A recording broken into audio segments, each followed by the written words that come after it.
Mỗi một giai đoạn của đời người thì ta lại có những suy nghĩ và hoài bão khác nhau. Còn thiếu niên thì mong mau mau trở thành người lớn để được sống tự do, tự tại, làm những điều mình thích, không phải bị ba má la rầy.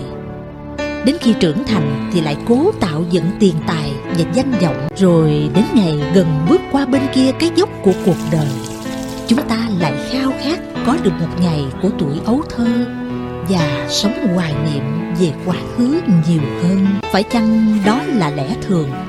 Bởi con người ta luôn mong muốn những điều chưa có và luyến tiếc cái đã mất đi khi biết được giá trị đích thực của nó.